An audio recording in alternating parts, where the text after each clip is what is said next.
Magandang umaga po sa inyo lahat. Good morning po. Good morning. Ayan. At natutuwa naman po ako sa inyo. Talagang pagdating ko pa lamang ay nakita ko yung church na labas. Ano po? At sabi ko, alam niyo po, hindi ako nadadaan kasi sa lugar na ito. Kadalasan doon po, siyempre yung nadaanan doon sa kabilang gilid, saka po dyan. Pero tutingnan po, hindi po ako nadadaan sa lugar na ito. Kaya hindi ko alam yung itsura ng church. Basta sinabi lang sa akin sa Mount Holy pa to, tama ba? Yung street. At eksakto no, pa sinabi kay Brother Andres niya po na napakaganda ng street nyo, tama-tama talagang may church. Kasi Mount Holy, di ba? Ano? At nung pong nakita ko, sabi ko, ako po'y namangha. Namangha dahil po napakabuti ng Diyos. Sabi ko, praise God, na nung dati po nakita ko kayo, at alam ko yung iba po dito na nakita nyo rin yung dating kalalagayan nyo. Ngayon niya, appreciate nyo na ganito na po kayo ngayon. Ibig sabihin talagang meron pong Diyos na buhay na nagbibigay ng pagpapala at biyaya. Di ba? Ano po? At alam ko po dati, parang kayo nagkaroon ng parang yung ibinibenta, natatandaan ko po yun eh. Parang may mga nagbibenta ng damit, nagbibenta ng kung ano-anong gamit.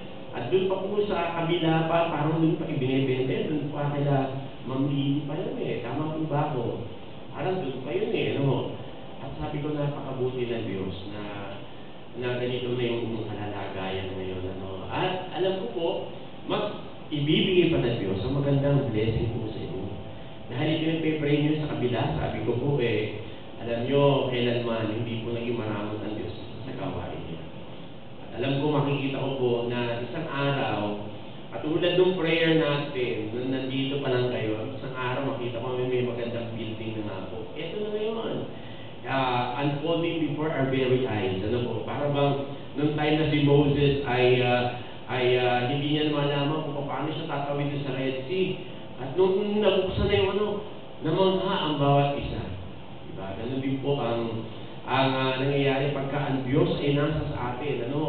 Namamangha kayo, unti-unti nyo nakikita kung paano ang Diyos gumagawa sa bawat isa. Kaya po, marami pong salamat at ako'y naimbitahan. Alam ko, may ilang po aking oras. Kaya hindi na ako magpapaligoy-ligoy pa. At yung iba po sa inyo pamilyar sa akin, yung iba hindi pamilya, pero ako po, katulad na sabi ni kapatid na Ana, kung kayo nadadaan dyan sa may papunta sa Santa Lucia, at bago po kayo dumaan ng Marcos Highway, makikita niyo po yung Planters Park. Hindi po sa akin yun. Ako po ay, lang doon. Ako po ay utusan lang doon. Ako po yung manager doon. At sabi nga ng kapatid na nakita niya po kung paano from isang ordinaryong clerk, at naging manager na ng Sambako. Alam niyo, hindi ko po sinasabing dahil matalino po ako. Hindi ko sinasabing dahil magaling po ako. Hindi po yun. Ako po isang mediocre lang. Sabihin, isang average person na nag-aaral lang ako. School bukon, parang ganyan. Pero nung ako po'y nakakilala sa Panginoon, talagang doon yung makikita na kung paano ang Diyos ipinopromote niya ang tao, hindi dahil matalino, dahil po naging available lang po ako sa Panginoon sa kanyang gawain. At makikita niyo po kung paano ang pagpapala niya. Kaya hindi ko po kinukuha yung credit po doon. Kahit sabihin, asan ang posisyon mo? Hindi po parati ko pong binababa ang sarili. Sinasabi ko, kung hindi po dahil sa Diyos, hindi po mararating ito. Parati po gano'n. Ayoko pong pumasok ang hangin sa utak ko at sabihin kong, malaki na ako, ganito na ako, di ba? At yung minsan, makare-require ka maglinis sa church.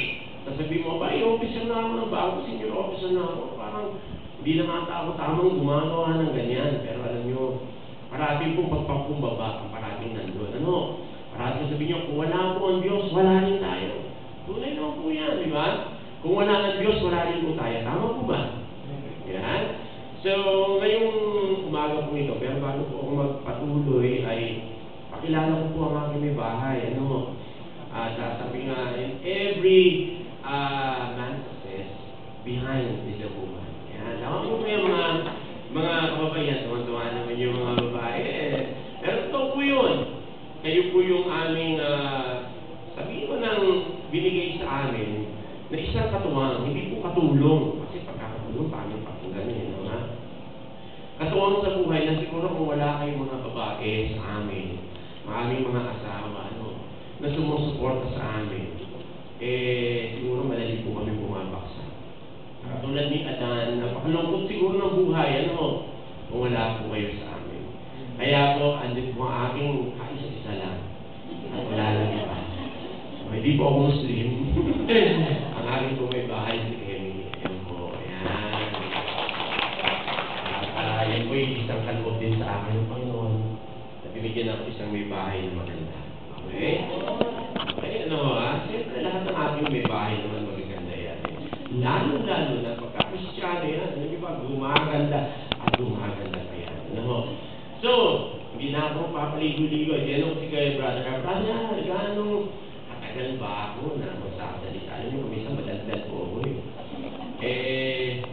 kuminsan nakakalimutan ko oras. Buti na lang, may orasan kayo doon. Sa likod. At pagka po wala, tinatanggal ko rin ko, nilalagay ko siya. Baka sobrang natandal ko, katulugan niyo na ako. Pagka kayo inaantok na, sasabihin niyo lang, Pharaoh! Bakit po Pharaoh? Kasi po, let my people go. Pharaoh no? So, sana huwag niyo ako sabihan ng Pharaoh, let my people go. So, ngayong umaga pong ito, ay magbabasa na po tayo.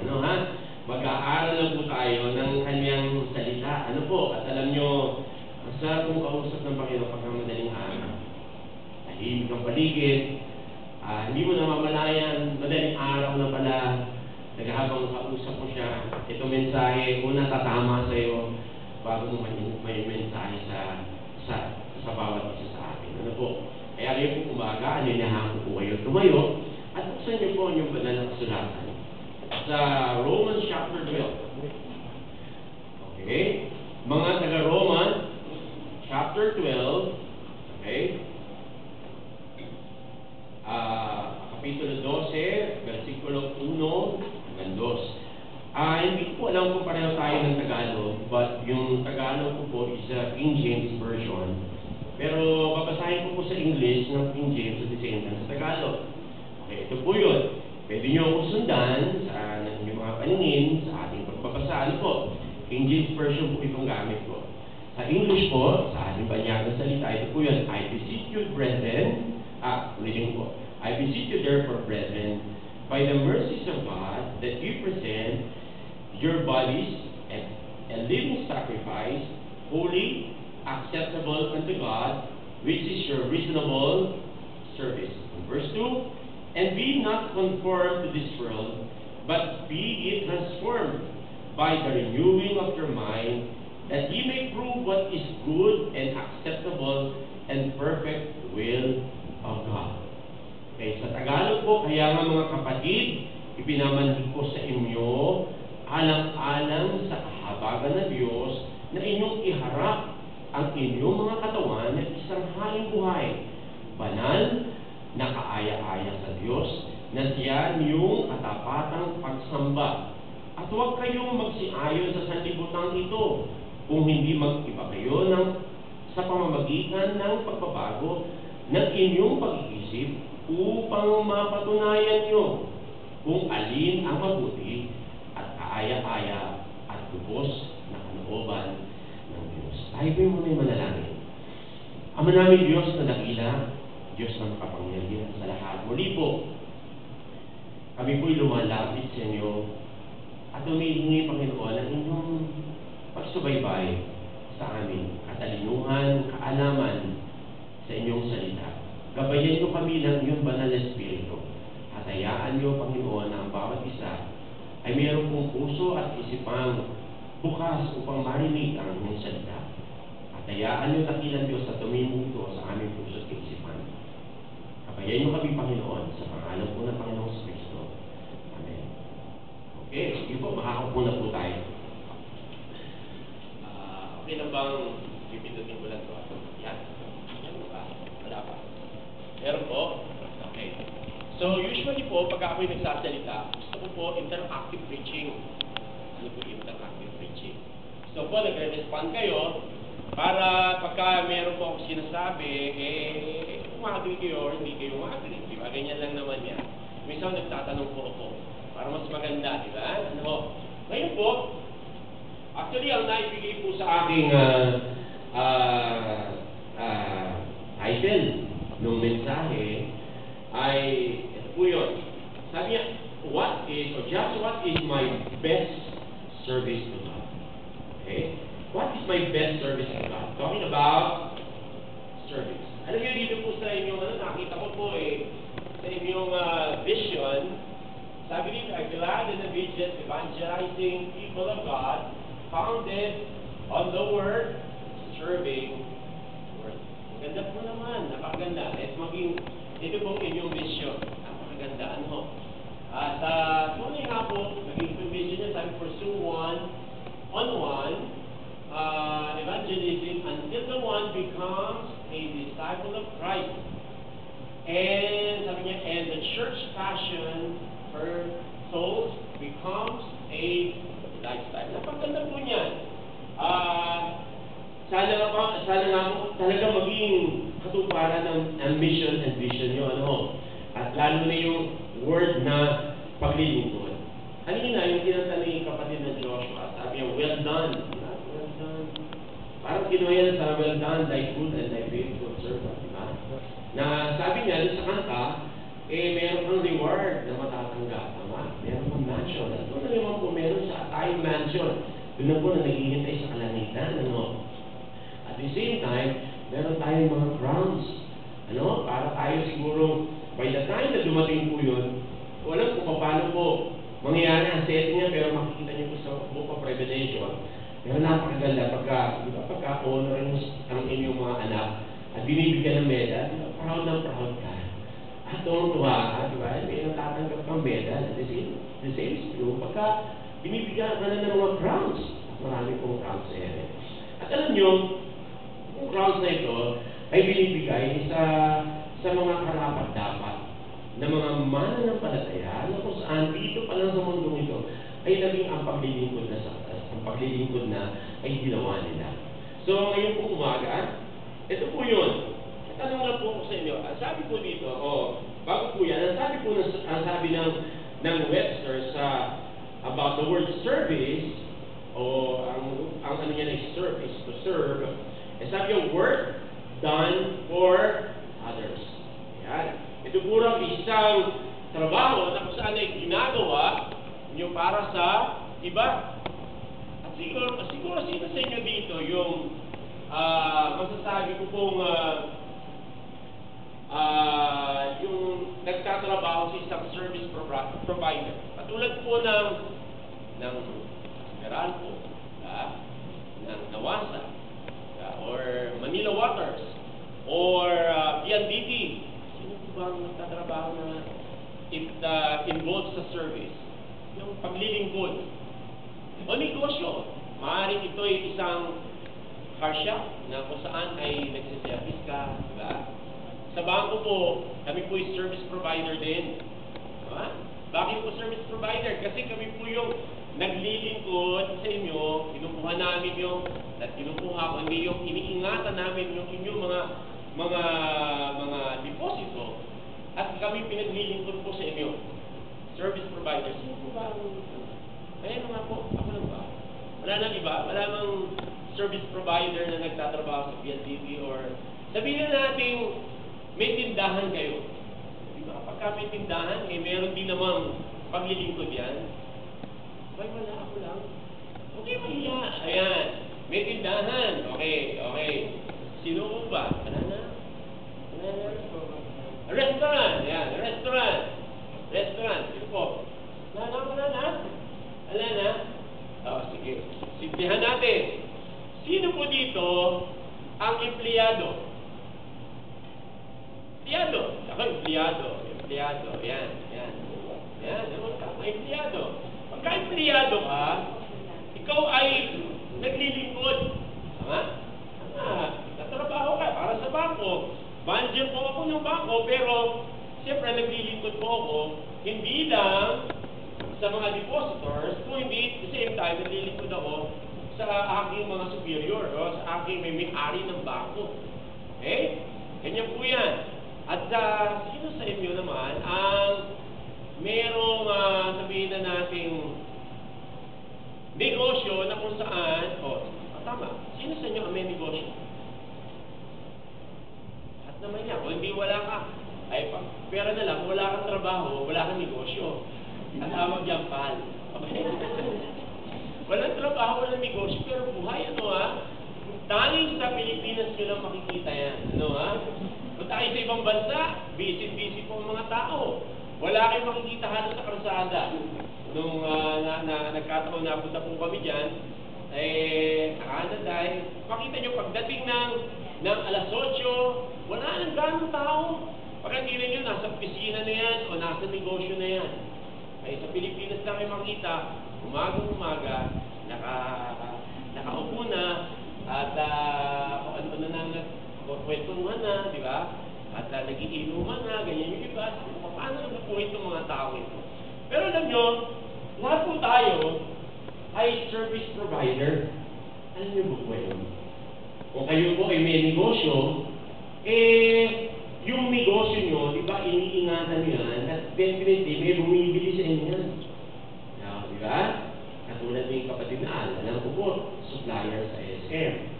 Siyempre, ang pinaglilingkuran niya ng SM, at ayaw niya na itong kanyang customer or client ay sabihin natin nagre-reklamo. Tama mo ba? Tama? Di ba? Ayaw nyo nun. At maging pagka mayroong ginagawa, gusto mo yung napupuri ka. At kami po sa bangko ay namin may complaint. Ba't yun yung tao niya? Ba't yun? Ayaw po namin nun kasi po, bagamat pinirewelman po namin yan. There's no perfect person, no perfect bank, alam niyo po, at no perfect provider, na service provider. Ano po mag-feel nyo pagka meron kayong ito na lang. Ang madalas po niya, pagka walang ilaw, walang kuryente, wala. Ano ba naman itong di ba? Ang hirap po niya, tatawag ka sa Meralco, di ba? Ano nangyari, di ba? Bakit naman ito? Maghapon na kami walang kuryente. Tawag ka. At pagka matagal, tawag ka ulit, di ba? Kasi bakit? Kailangan mo na, kailangan mabilis. At the same time, gusto mo mapaglingkulan ka na ng best, di ba? Parati ko na yun Ano man po yan? Naalala ko yung bago pa lang ang cellphone. Ang hirap mong tumawag, di ba? Bago pa lang ang cellphone. Lalo na yung bago pa lang ang sun, unlimited yung call. Ang hirap. Sabi niya, walang kwenta to. Walang kwentang cellphone ito, di ba? Kasi tawag ka niya. Pero ngayon po, maganda ang kasi inayos nila yung kanilang pagsaservisyo. Dahil pagka hindi inayos, ano po mangyayari? Babaksak at babaksak yung kumpanya nyo. Tama po ba? Pagka hindi inayos ang paglilingkod. Tawag ko dyan, ang paglilingkod. Ganun din naman, pagka tayo empleyado at hindi nyo inayos ang paglilingkod, isang araw, sisisabing ka na. Tama po ba? Okay? At tulad na sabi ko, kung negosyo, babaksak ka. Ngayon po, kung tayo mismo ay sinasabi natin, mas gusto natin yung best service. Pagka naman, nasa restaurant ka, siyempre, mas maganda yung pagka sineserve ka ng maayos, pagkatapos bibigyan mo ng magandang tip, di ba? Ganun din yan, pagka nasa hotel ka, pagsarap pagka napapaglingkuran ka ng maayos. Pero pagka hindi, di ba? Ayaw bigyan ng tip, yung bang, ang tagal naman ng service dito, ang tagal naman ng ganyan, tama? Ngayon, kung tayo pong tao, tayo na, bilang tao, gusto nyo magandang serbisyo ibinibigay sa inyo ng kapwa-tao nyo. Paano po ang Diyos kaya? Ano kayang serbisyo ang gusto niya na ipagkaloob ng kanyang mga anak sa kanya? Ngayon, dun po sa binasa natin, makikita niyo po yan. Babasahin ko po yan. Sabi dyan, kaya nga mga kapatid, mayroon po siyang particular na ina-address. Mga kapatid, ibig sabihin, ito po yung mga lingkod na, ito po yung mga nakakilala na. Okay? Ito po yung mga Kristiyano na. Okay? Okay? Hindi niya po ito ina-address sa mga hindi pa nakakakilala sa Diyos.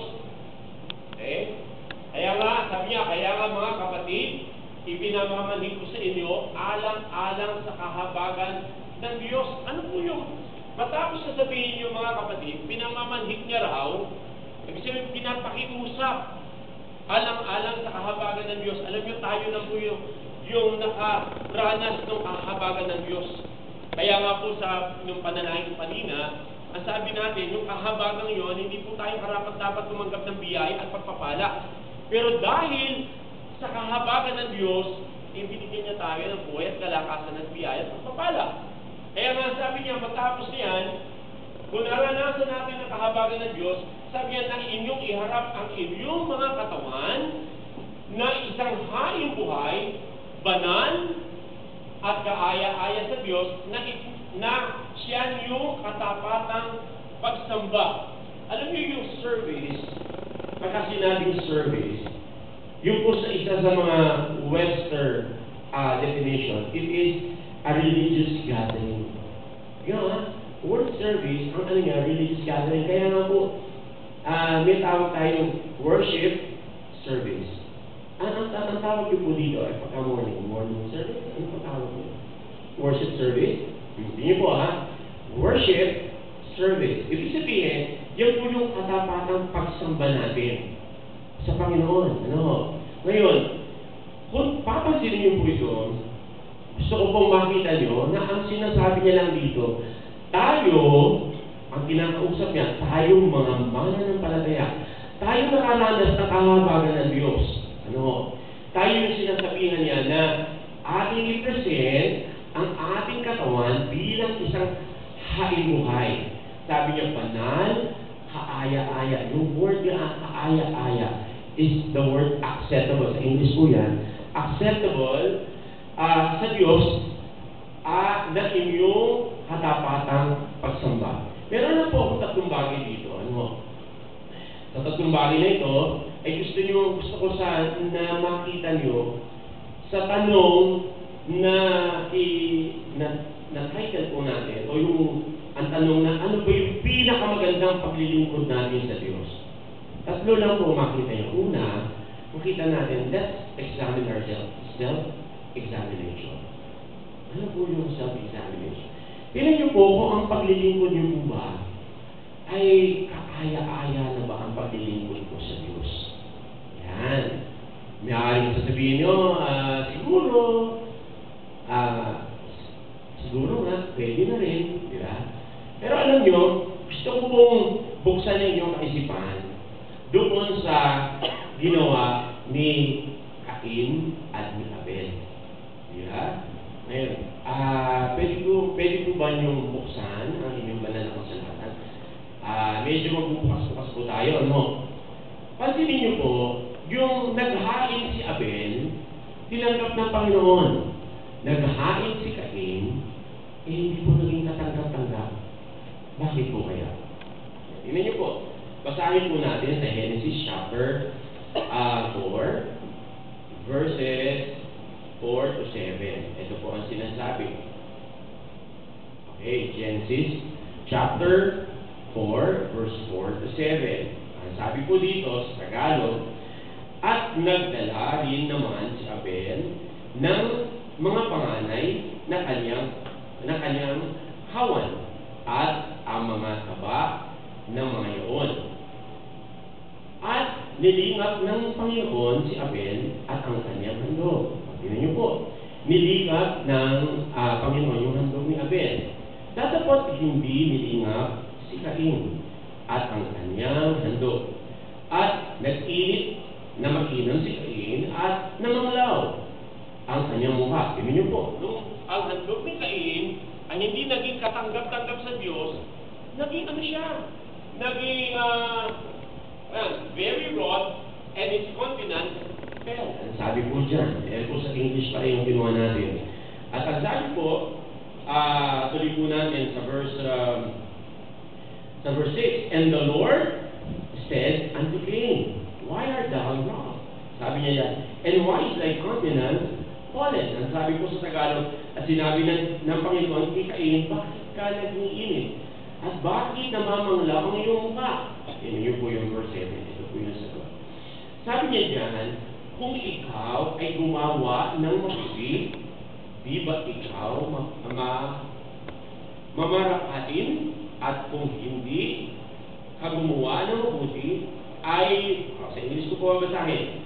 English kasi po ito, para masundan po natin. If thou doest well, shalt thou not be accepted? And if thou doest not well, sin lieth at the door, and unto thee shall be his desire, and thou shalt rule over him. So ano po ang dahilan kung bakit hindi naging katanggap-tanggap sa Panginoon yung hain ni Cain? Ang sabi, dahil, ano po? Ay po magsabi sa akin. Bakit po hindi naging katanggap-tanggap? Dahil, and not only sin, but, sabi doon, if thou doest well. Ibig sabihin, hindi niya po binigay yung the best para sa Panginoon. Siguro, di ba, sabi doon kay Cain, binigay ko yung mga, si Abel po, ibinigay niya doon sa kanya mga alagang kawan, yung mga matataba, yung mga magaganda, yun ang inihain niya. Si Cain naman po, siya po yung inner ground. Siya po yung kumukuha ng mga prutas, ganyan, yung mga gulay. Siguro para sa kanya, okay na yan. Okay na yan ang ibigay ko. Kaya ngayon, sabi ng Panginoon, if thou doest well, kung ginawa mo lang sana yung maganda, yung naging, sabi niya dyan, shall thou not be accepted? Hindi ba tatanggapin ng Diyos yan kung maganda yung binigay mo? Yan po Ngayon, kapag ka pala hindi naging maayos ang ating paglilingkod, nakakatakot po, sabi niya, sin lieth at the door. Ibig sabihin, doon na po yung unti-unti, medyo papasok na yung kasalanan. Kasi po, alam niyo ba, na pagka meron ka mabuting dapat gawin at hindi mo ginawa, ang sabi po sa Bible, sa James, kasalanan ito. Ano po yun? Example, kung meron ka mabuting ginawa, dapat magpipray ka, hindi mo ginawa. Sabi niya, kasalanan. Mabuti na isang bagay na dapat mong ginawa. Kasalanan po yun. Kaya nga po, ang sinasabi lang po ng Panginoon, sabi nga niya kay Cain, kung naging mabuti lang, o the best yung binigay mo sa akin, magiging katanggap-tanggap. Self-examination po yan. Examine natin, buhay natin. Tingin nyo ba katanggap-tanggap na po yung binibigay natin? Lumisan po ganito yan. Madalas ko rin po ito, kasi ito, there are times, nagkakasala rin ako dito. Alam po natin na, di ba, pagkatapos natin trabaho, pagod ka, uwi ka ng bahay, kain ka, tama po. Tapos po, manonood ka ng television, papahinga ka. Lalo na, pagka ang ganda ng palabas, at dire-diretso ang mga telenovela, inaabot na ng, anong oras inaabot yan? Inaabot na alas 10. Lalabas pa ang, ano ba yun? Yung CNN ba yun? Ano ba yun? SNN? SNN. At makikinig ka pa ng balita ng mga artista. Di ba? Kinig ka pa niyan. Okay? Hanggang sa lahat ng chismis patungkol sa artista, maririnig mo. At mga bandang, anong oras naman tatapos? Alas 11 na ata, pasado. Di ba? Ngayon, kung kailangan ikaw papikit na, tsaka ka ngayon magpipray. Okay? Ibig sabihin, yung malapit ka na matulog, tsaka ngayon magpipray. Alam nyo, ito, aaminin ko po sa inyo. Kahit ako po nagkakasala dyan. Lalo-lalo na pagka nalilipat mo sa sports channel or saan kami po mahilig sa sports. Makakalipat ka, napakatukso naman itong mga CNN o mga, ano tawag ito, mga sports channel, mga, alam nyo, dyan sa ESPN, makakaano ka ng martial arts, boxing, di ba? Kami lalaki, di ba? Ano to, UFC, mga ganyan. Ay, manonood ako, magandang laban nito. Pagti ko ng oras, nantok na ako, as 12 pasado na. Talaga po naman, bilang Kristyano, nananalangin ka, tama po ba? Nagbabasa ka ng Bible, yan ang buhay mo Pero alam nyo, minsan po nagigilty ako. Kasi naibibigay ko sa Panginoon, tira-tira. Yung tira na lang, Yun na lang ang para sa kanya. Yung paantok na ako, yun na lang nabibigay ko sa kanya. At there are times po na yung amen ko, kinabukasan na. Naranasan nyo. Ayan, inaamin ko sa inyo yan. Nagkakasala po ako dyan. Napakabuti ng Diyos, pero yung binibigay ko, yung tira. Alam nyo, ginagawa lahat ng diablo po yan eh. Maging mga bata, internet, natutuwa nga ako dito, may mga batang ginagamit ng Diyos. Sa murang edad, ginagamit. Pero mga anak, di ba, kuminsan, pagka kayo'y nasa bahay, di ba?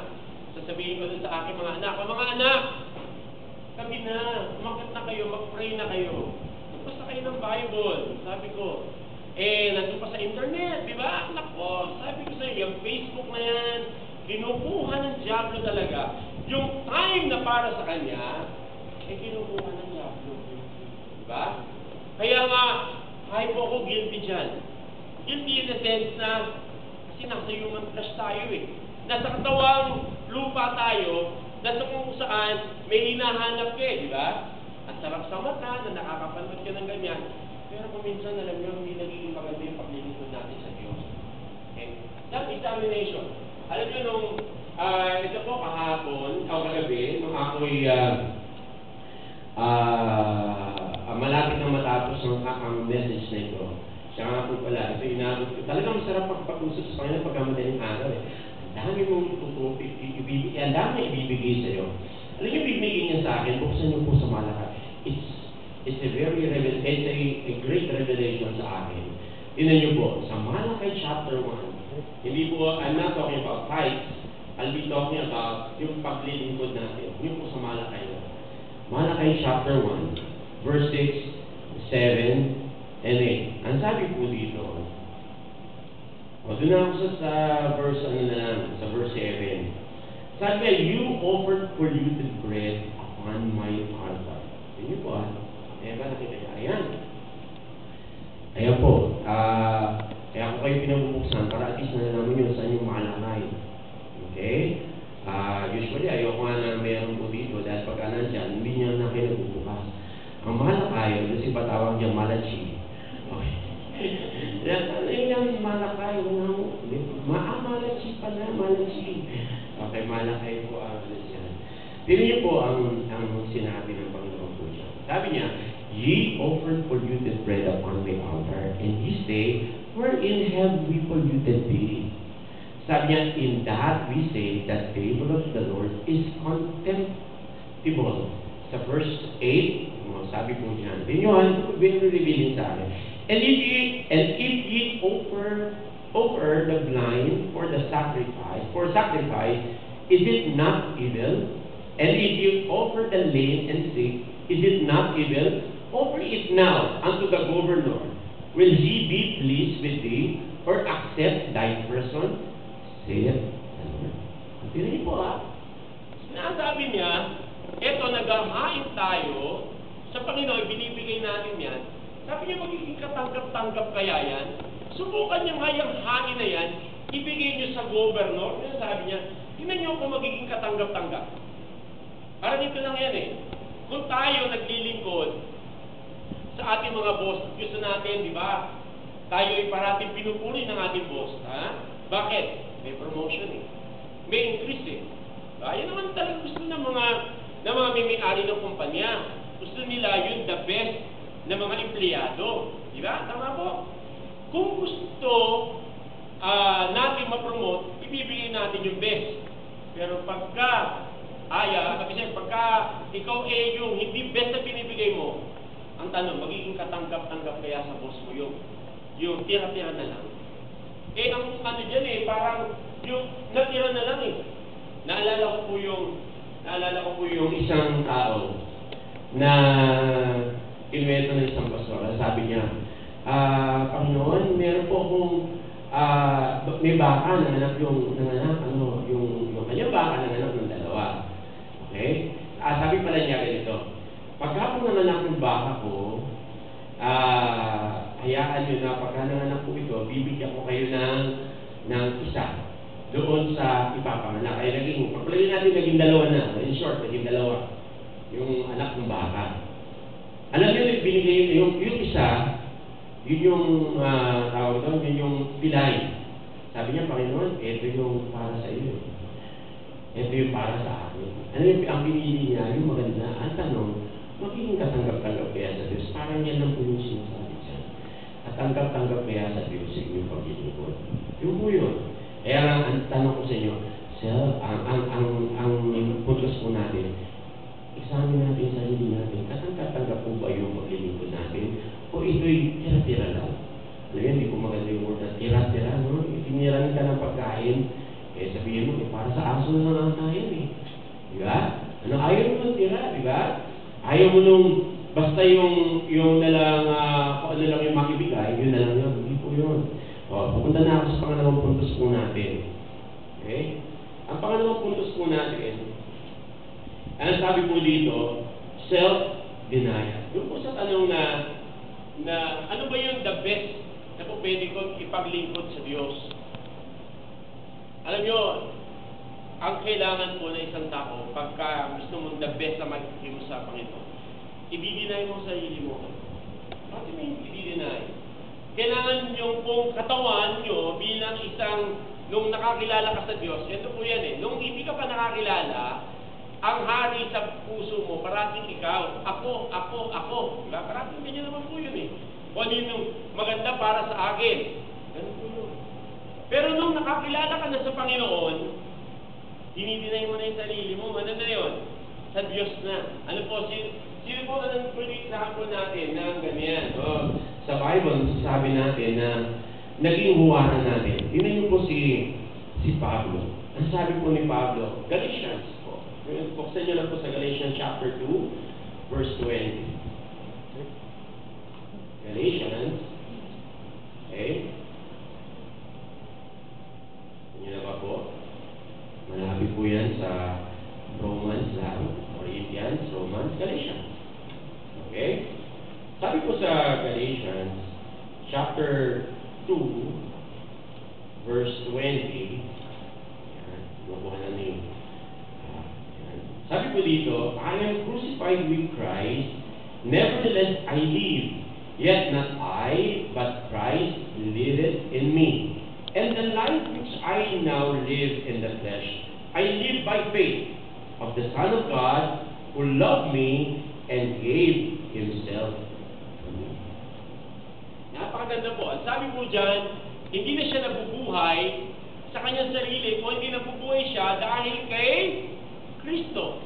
Napakaganda po nung inyong mga kanina po, nung habang dinidiscuss yung inyong mga activities, yung magkakaroon kayo ng parang fellowship, yung mga kalalakihan, dun po sa isang lugar doon, di ba?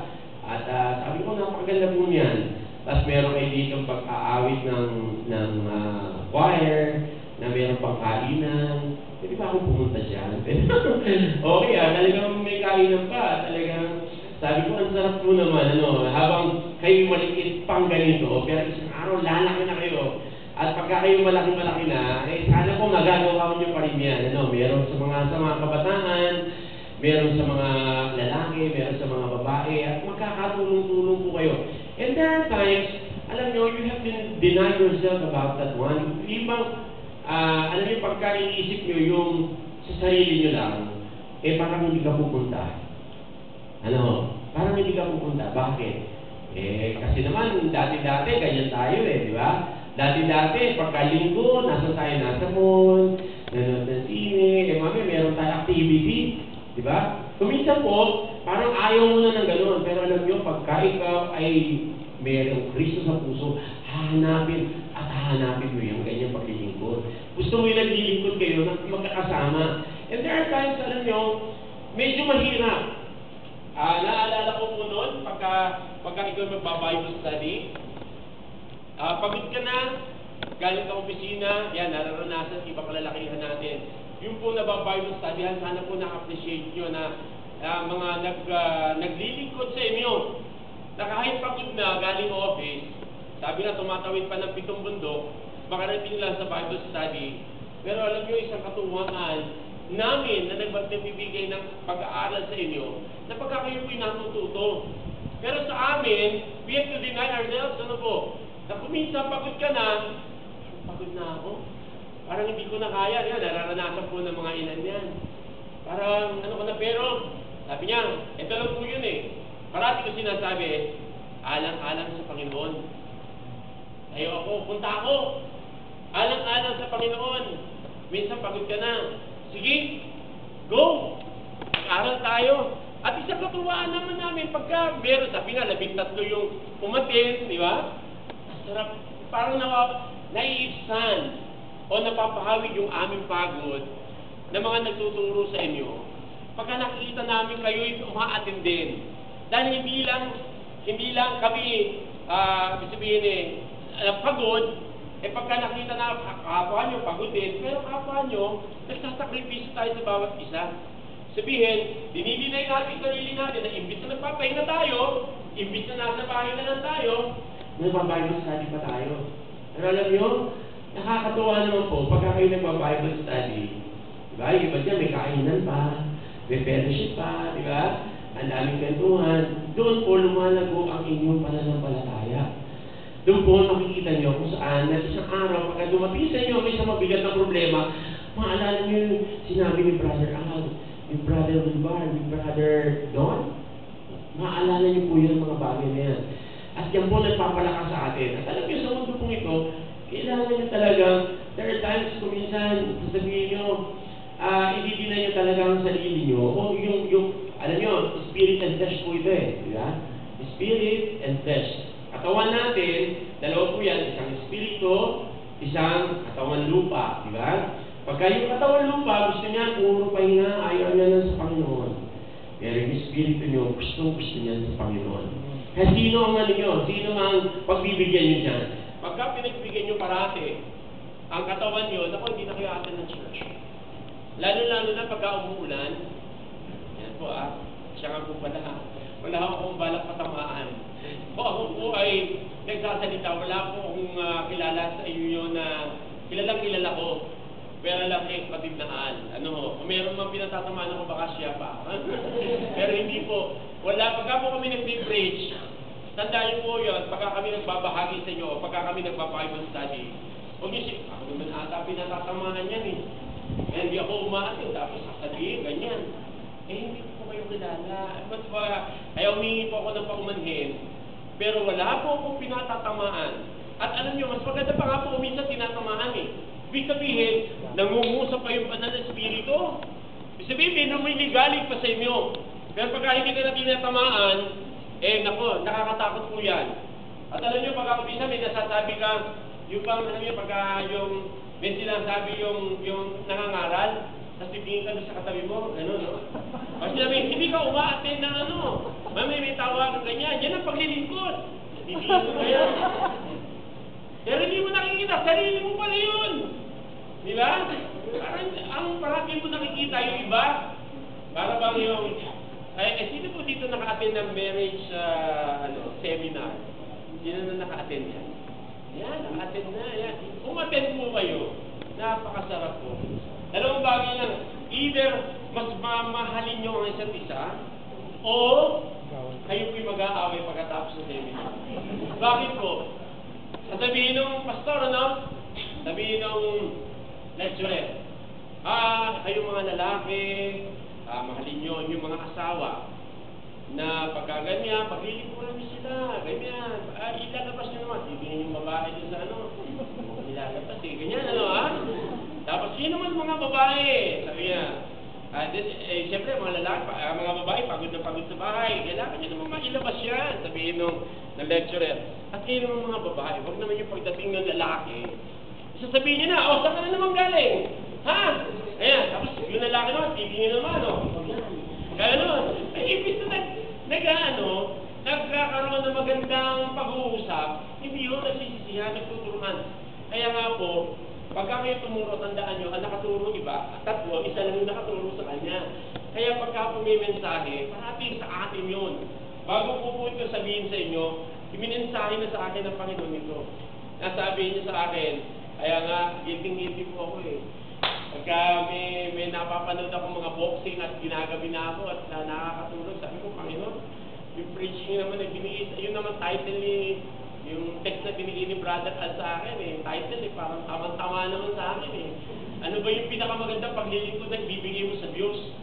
Yung pinag-aaralan ko, ako ata ito, sabi ko, minsan, tira na lang yung naibibigay ko sa Panginoon. Tira-tira. At minsan, maniya ka na lang, sa napakabuti ng Diyos sa'yo, ibinibigay mo sa Kanya, tira-tira. Yun lang matitira na lang, yun na lang para sa Kanya. Ano po ba dapat ibinibigay natin sa Diyos? Dapat yung best. O ano po yung best? Dapat yung acceptable sa Kanya. Yung, alam niyo naman po yung best niyo eh.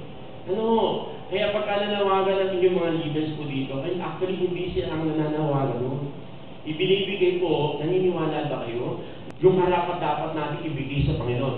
Kung meron pong umaawit, gawin niyo ang best sa pag-awit. Yan, yung mga nagpo-computer na ganyan, gawin niyo ang best niyo. Ano, meron alam ko, magluluto. Pagkatapos nung, ano tawag dito, pag-i-ensayo ng pagkanta, yun po ay, yung iluluto niya, sabi nga masarap, best po kasi. Hindi niya lang in-offer yun doon sa mga kumakain, kundi para sa Panginoon. I want the best para sa Panginoon, di ba? Kaya kakanta na rin lang kayo, aatin na rin lang kayo dito, the best na. Tama po ba? At sabi ko nga, ito, tapos na yung oras ko po, pero hayaan yung, yan ako na po yung last. Katulad po ng self-denial, it is a self-sacrifice. Alam niyo minsan, napakahirap po nung sinabi natin, sabi nga a living sacrifice. Acceptable, holy and acceptable unto God, which is your reasonable service. Yun po yung sumunod na verse po niyang, ano yan, yan talata po niya. Ang verse 2, ano? Ang sabi po sa verse 2, ang sabi po dyan, and be not conformed, at huwag ka daw magsiayon sa sanlibutan ito, kung hindi mag-iba kayo sa pamagitan ng pagbabago ng inyong isipan upang mapatunayan nyo kung alin ang mabuting at kung alin ang mabuti at kaaya-aya at lubos na kalooban ng Diyos. Habang hinahanap, Romans chapter 12, verse 2. Ang sabi po dyan sa English, and be not conformed to this world. Sabi niyan, huwag kang pumayon sa mundong ito. Ay, kung mundong ito, iba niya ang hatak ng mundong ito eh. Sa mga kabataan, pagka kayo sabihin, saan pupunta sa church, may choir practice kami. Ang corny mo naman. Sumama ka na lang sa amin. May barkada tayo, meron tayong meron tayong pupuntahang party. Diba? Kaya sabi mo, maganda doon, nakita nyo may guwapo doon, may ganyan. Talaga? Sige na nga, anak ko atin. Diba? Meron pa naman next week eh. Diba? You're conforming sa mundo. Ngayon, may sinabi siyang renewing of your mind. Sabi niya, huwag kayo magsiayon sa sanlibutan ito, kundi mag-iba kayo sa pamamagitan ng pagbabago ng inyong pag-iisip. Ano yung inyong pag-iisip? There are times po, yung iniisip nyo, akala nyo makakabuti sa inyo, pero hindi po, yung po'y makakasama. Yung pagbabago ng isip, hindi nyo naman makukuha niya ng overnight. Pero habang kayo po'y nakikinig na mensahe, habang kayo po'y nakikinig sa mga Bible study, marami kayong makukuhang insight. Ganun pala. Ganito pala. Hindi lang po para sa sarili nyo. Hindi lang po para kumita kayo. Alam nyo, ito, hihingi ko ng paumanhin yung kapatid na alito. Katulad na sabi niya, matagal ko na po siyang kilala. At alam nyo, sabi ko nga, hihingi kong paumanhin. Ayoko po siyang gawin example, pero alam niyo, ito yung malaking transformation na nakita ko sa tao ito. Hindi po para iangat siya. Yan po ay nabuta ko sa Union Bank. Aminin ko sa inyo, ako po'y nayayabangan sa tao yan. Noong una ko nakilala. Totoo po yun. At maging sa sinabi ko naman po sa kanya, na ako medyo ilag dyan noong time na kilala ko po yan. At pinakilala sa akin yan nila Ate Doris, sila Ate Julie, kung kilala niyo po kung pamilya tayo with Union Bank. Pinakilala yan, sabi ko, mukhang mahirap itong tao itong makasama dahil medyo may konting, may konting, yung Pasensya mo na kapatid, ha? Pero yung pong tingin ko sa kanya, hanggang sa, alam nyo, isang araw po yan. Ibibilan ko na po ang transformation. Isang araw yan. Nung siya po'y lubusang nakakilala sa Panginoon. Nagulat po ako. May dumating po yan sa buhay niya na kung saan ay binago ang kanyang kaisipan. Na sa isang hila po, pwede palang ibaksak ng Panginoon sa kalalagayang wala akong makikita kundi ang Diyos. Hindi ko na ikukwento yung detalye po yun. Pero doon niya na-realize na kung wala ang Diyos sa kanya, wala po siyang magagawa. At yan din po naman, nung matapos po yan, nung natapos siya na-realize yan, ako natutuwa naman ako. At Airtime siya pupunta sa bangko at nagbibigay na ng mga verses sa akin na aking mga na kung saan nakukuha niya pala sa mga Bible study. At sinasabi niya ba, natatandaan ko yung kalooban ng Diyos. Paano mo naman nalaman ito ang kalooban ng Diyos? Kung tuwa ko sa kanya.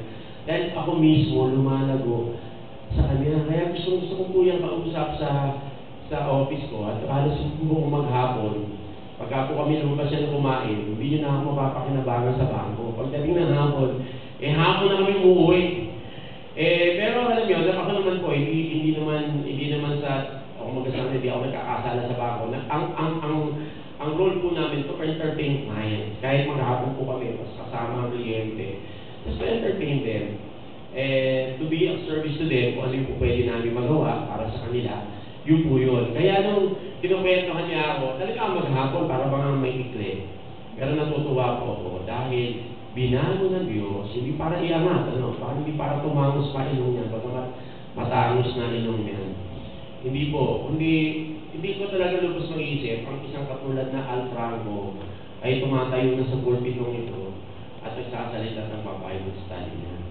At alam ko marami rin po sa inyo ganon, na kung saan binago ng Diyos yung kaisipan niya na dating mayabang, sabi nga wala nang yabang. Ayaw ko, kilala niya si Atty. Milian o si Pastor Milian, Manny Milian. Sabi nga niya, alam mo, nagdami ako'y attorney, abay, huwag mo kung ganyan, tayo ko. Sabi niya, abay, nung nakakilala ako sa Diyos, yung una ako, dahil sa harapan pala ng Diyos, wala akong pagmamayabang. Yun po Kaya, there are times, babaguhin ang Diyos yun kailangan po lang ng self-sacrifice. So, ano po yan? Yung mga bagay na kuminsan, comfort zone nyo, ayaw nyo na, di ba pagkatawag natin comfort zone, dito na ako komportable, ayoko na nainitan. Sabi ko, meron, mag-evangelize kayo, minsan, lalakad po kami niyan sa mga street, mabibigay po kami ng babasahin. At sabihin nyo, ito po yung ng Panginoon, ito po ang mensahe niya. Sabihin ng mga tumatanggap, ano ba ito? Pagkakwartahan ba ito? Sabihin namin, mas mahigit pa po sa kwarta yan. Kung papangitulutan nyo lang kami dahil nangangulugan niya ng buhay na walang hanggan. Alam nyo, kung minsan nanghihirap, sabi, ayaw namin yan, magsasalang ka, di ba? Parang pagka ganun ng ganun, parang ayaw mo na lumakad, ang init-init, pinagpapawisan ka, nakaganito ka, di ba? Minsan naka-necktie ka. Sabi mo, parang nakakapagod. Pero alam nyo, pagka tinignan nyo, mismo ang Panginoon, makikita nyo, siya mismo nagpindot sa atin. Yun yung post. Sa Mark chapter 10, ito dalawang verses na lang, tapos na tayo. Promise. Baka hindi nyo nakanyahan siguro na yung ang tagal magsalita niyan, ayoko na yan. Lalo po ay meron po kayo na nakuha dito sa ating mag-aaral at alam ko po meron at dahil ito binigay ng Panginoon sa atin. Mark chapter 10, verse 45. Tingnan po, mismo ang Panginoon po ito. Ang sabi po dito. Mark chapter 10, verse 45. For even the Son of Man, talking about the Lord Jesus Christ, came not to be ministered unto, but to minister, to give His life a ransom for many. Sa Tagalog po, mas maganda sa Tagalog, sapagkat ang anak ng tao, talking about the Lord Jesus Christ again, rin naman ay hindi na parito upang paglingkuran, kung hindi upang maglingkod. At ibinigay ang kanyang buhay na pantubos sa marami. Ang Panginoon po mismo, siya na nagbigay ng example. Hindi siya nagpunta dito upang paglingkuran natin, pero siya ang naglingkod sa atin at inihain niya ang kanyang buhay para sa inyo, para sa akin. Ngayon, syempre po, ang Diyos naman po, Humahanap ng yung ibabalik natin pagpapasalamat sa Kanya. Sabi nga, ito lang pong ginagawa natin paglilingkod ngayong umagang ito. Di ba katulad ng prayer po niya, sana po maging kaaya-aya sa Diyos ang paglilingkod po natin. Ang ibig sabihin, parati po ang inyong puso at kaisipan, parati po nakatuon sa Kanya. Kasi pagka hindi, nagpunta kayo dito, may problema kayong dala-dala, at hindi nyo pinipigay yung kaisipan at puso nyo sa Kanya, wala po ang paglilingkod natin. Tatandaan ko po, ito po yung last verse natin. Tatandaan ko po si Pablo. Okay? Si Peter. So, John chapter 21. So, John chapter 21, verse 15 and 17 po. John, nandiyan na po yan. Chapter 21. Ang sabi niya po dito, verse 16 to the following verses. Ito po yung verse na kung saan matapos dinay ni Pedro ang Panginoon, ay nakita niya muli ang Panginoon na itong pagkakataon nito, kung pagka binasa niyo ang buong chapter 21 pong yan, napakaganda. Dahil dito po makikita niyo si Pedro po ay tumalikod na sa Panginoon. Sabi niya sa verse 3, halika na, mamingwit na lang tayo dahil siya po ay mangisda o mangisda na lang tayo. Wala na sa kanya kaisipan yung maglingkod sa Panginoon. Kaya habang sila nangingisda, ang sabi doon, magdamag silang walang nahuli. Inaano ko na lang po ito para malaman yung background yan. Wala sila na mahuli. Sabi niya, wala tayong mahuli, magdamag na. Sabi niya, ba't hindi mo ihagis na sa kabilang yan? Bahagi ng bangka at pagkatapos makakuha ka ng marami. Yan po yung pinakano po dyan eh. At ang sabi po dyan, matapos po yan, kinausap niya si Pedro. Ito po sabi niya. And when they had dined, matapos po silang kumain, sabi niya, Jesus said to Simon Peter, Simon, son of Jonah, lovest thou me more than this? He said unto him, Yea, Lord, thou knowest that I love thee. He said unto him, Feed my lamb. So matapos po yun, ang sabi niya, mahal mo ba ako, Pedro? Na mahal mo ba talaga ako? Sabi niya, opo, Panginoon, mahal ko kayo. Sabi niya, feed my lamb. Hindi lang po natapos nun, inulit niya ulit. Ang sabi niya, he said unto him again the second time, Simon, son of Jonah, lovest thou me? He said unto him, Yea, Lord, thou knowest that I love thee. He said unto him, Feed my sheep. Sumunod po doon, he said unto him the third time. Pangatlong beses na po ito. At ang sabi niya dito, Simon, son of Jonah, lovest thou me? Peter was grieved. Sabi niya, siya po'y nalumbay si Pedro. At sabi niya, because he said unto him the third time. At sabi niya, lovest thou me? And he said unto him, Lord, thou knowest all things. Thou knowest that I love thee. And Jesus said unto him, Feed my sheep. Alam niyo po, itong istorya po ito, napakaganda, na kung saan nirestore muli ng Panginoon si Simon Peter, si Pedro. Na kung saan si Pedro, nung sinasabi niya sa Panginoon, Panginoon, ano man ang mangyari, hindi kita iiwanan. Dumating po ang pagkakataon, nung hinuli na ang Panginoon, si Pedro po'y lumayo na sa Diyos. At nung siya lumayo na, Paro, may mga nagsabi sa kanya, hindi ba kasama mo siya? Yan po yung background yan eh. Hindi. Ganon. May nakakita na naman. Di ba ikaw yung ano niyan? Di ba? Yung mga apostles niyan? O disciples o follower? Sabi niya, hindi. Hanggang sa may pangatlo na naman nakakita sa kanyang babae. At sinabi niya namang hindi. Kulang na lang. O sabi nga doon, halos nagbura na siya. Dahil ginatuwa niya ang Diyos. Tapos sa Paro, alam niyo pagka binasa niyo yun, doon pangatlo na sinabi ng Panginoon sa kanya, bago tumilaw ang manok, i-deny mo ako, Pedro. Doon pangatlong yun, matapos siya i-deny, si Pedro. Pagka tingnan niyo po sa Book of John, tingnan niyo si Pedro apart at si Pedro po'y lumayo na sa Panginoon. Hanggang sa naipako ang Panginoon noon, si Pedro po wala na. Siya po, pagka binasa niyo nga chapter 21 na yan, mangingisda na lang siya. Nagtawag pa siya ng iba, wala na siya pakialam sa mga tao. Ibig na maging fishers of men, wala na po yun. Naging mangingisda na lang siya. Until, alam niya, na kung wala ang Diyos, wala siyang mahuli. Kahit na anong galing niya mangingisda, magdamag, walang nahuli. Di ba, galing ha? May man lang dilis, wala. Dilis na yun ha? Nung sinabi ng Panginoon sa kanila, at dito siya, merong isda dyan sa ano yan, di ba? At doon nakita nila, doon na, ibig sabihin, ang pagpapala po na sa Diyos eh. At pagkatapos matapos silang kumain, yan niya ang Panginoon, at yan niya si Pedro, mahal mo ba talaga ako, Pedro? Alam niyo, sabi ni Pedro, di ba, 3 beses, yung pangatlo nagalit na siya, Panginoon, alam mo, mahal kita. Sabi niya, alam niyo, yung sinabi niya, paglilingkod eh. Di ba? Feed my sheep. Feed my lamb. Una. Sinabi niya, feed my sheep. Hindi ko madali para kay Pedro yun. Pero alam niyo, matapos sabihin yun, siya po, kasama ng mga ibang apostles and disciples, inalam ang salita ng Panginoon without thinking about themselves. Okay? Nakita nila na kailangan nilang ikalat ang salita ng Diyos. Nangarap ko sila hanggang sa nakakilala nila si Pablo, si Paul, nakikalat nila sa buong mundo, nakarating po sa atin ang salita ng Diyos. Kung inisip lang nila ang kanilang sarili, wala po yan.